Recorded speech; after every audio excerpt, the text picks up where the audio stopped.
Hello guys, আসসালামু আলাইকুম।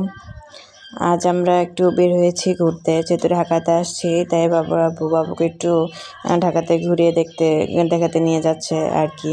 তো আমরা এখন বাসা থেকে বের হলাম, আর এটা হচ্ছে আমরা যে বাসাতে থাকি আর কি, এই বিল্ডিংয়ের 6 তলাতে থাকি। তো আমরা আজকে যাব স্মৃতিসৌধ। তো এখানে রিক্সায় উঠে আমরা 3 জন মিলে যাচ্ছিলাম। তো বাবু তো খুব এনজয় করতেছিল, কারণ বাবু রিক্সায় উঠলে খুব ভালো লাগে বাবুর। তো এখানে আমরা চলে আসছি, এখানে গেটের ভিতরে ঢুকতেছি। এখানে এরিয়াটা অনেক অনেক বড়। তো বাবু তো খোলামেলা জায়গা পেয়ে ছোটাছুটি শুরু করেছে। ওই দেখেন সে দৌড়াচ্ছে, আর এখানে বসে বসে আমি আমরা খাচ্ছি, কারণ আমার দৌড়াতে মন চাইতেছে না, আমি অনেকটা ক্লান্ত হয়ে গেছি দৌড়াইতে অফিসে। তো অবশেষে তার বাবা যাচ্ছে তাকে নিয়ে আসতে, আর আমি এখানে বসে বসে আমরা খাচ্ছি আর ভিডিও করতেছি। তো অবশেষে বাবাকে ধরে নিয়ে আসছে। সে তো কোলে উঠবে না, সে দৌড়াদৌড়ি করতেছে বাইরে, মানে এত সুন্দর জায়গা পাইছে খোলামেলা, সে দৌড়াদৌড়ি ছোটাছুটি শুরু করছে। তো অবশেষে তাকে জোর করে নিয়ে আসা হয়েছে। তা আমি পিছিয়ে দাঁড়িয়ে দাঁড়িয়ে একটু ভিডিও করতেছি। এখানে এত সুন্দর পরিবেশ, খুব ভালো লাগছে, যেহেতু মেলা খোলা অনেকটা।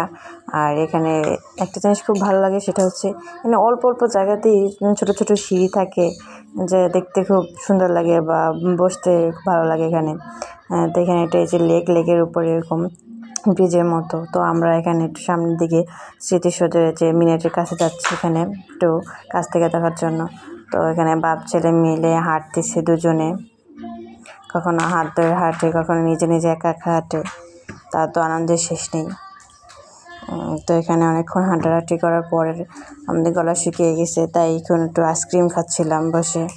তো বাপজন তো বসে থাকার লোক না, সে আবার বের হয়েছে দৌড়াদৌড়ি করার জন্য। তো আমি আর কী করবো, তার পিছে পিছে ছুটতেছি, আমার কাজই তো এটা।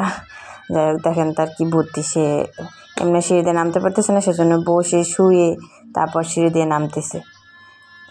যাই হোক, ঢাকাতে আসার পরে একটু আশপাশটা ঘুরে দেখলাম। আর অবশ্য যেখানে আমরা থাকি, মানে বাবু আপু যে এরিয়াতে থাকে, এখানে সাভার আশুলিয়া, এখানে এরকম মানে ঘোরার মানে সেরকম ভালো ভালো কোনো প্লেস নাই, অল্প কিছু।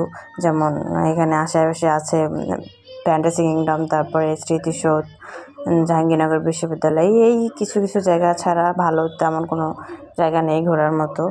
তো আমরা এখানে একটু ঘোরাফেরা করলাম। তো আশপাশটা এখানে সুন্দরই আছে, মোটামুটি ভালোই লাগছে। বিকালবেলা এখানে বাচ্চাদের নিয়ে আসলে ভালোই লাগে। তো অনেকক্ষণ এখানে ছিলাম। অবশেষে আমাদের অনেকটা ক্ষুধা লাগছে, তাই আর কি একটু বাবুকে নিয়ে বললাম চলো আমরা রেস্টুরেন্টে যাই। তো চলে আসলাম আমরা রেস্টুরেন্টে। আর আসা মাত্র এখানে আমার জামাই আমাকে ভালোবেসে একটু ফুল গিফট করলো। অবশ্য এর পিছনে ইতিহাস আছে, যাই হোক এই ইতিহাসটা না বললাম। তো অবশেষে এখানে আমরা খাবার অর্ডার দিলাম। তো এখানে প্রথমেই ছিল চিকেন বল, যেটা খুবই ভালো লাগছে খেয়ে, যার জন্য আমরা।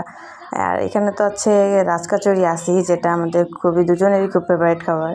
তারপর বাবুর আব্বুকে বলছিলাম যে আমার অনেক দিন যাবত তো পিৎজা খেতে ইচ্ছা করতেছে, তো সেই জন্য আজকে বললো তাহলে চলো তোমাকে পিৎজা খাওয়াই। তো আমরা এখানে পিৎজা অর্ডার দিলাম। তো এখানে বসে একটু গল্প করে কিছুক্ষণ বসে থেকে তারপর খাবার দাবার খেয়ে আমরা বাসার উদ্দেশ্যে রওনা দিলাম। তো আজ এ পর্যন্ত সবাই ভালো থাকবেন, আল্লাহ হাফেজ।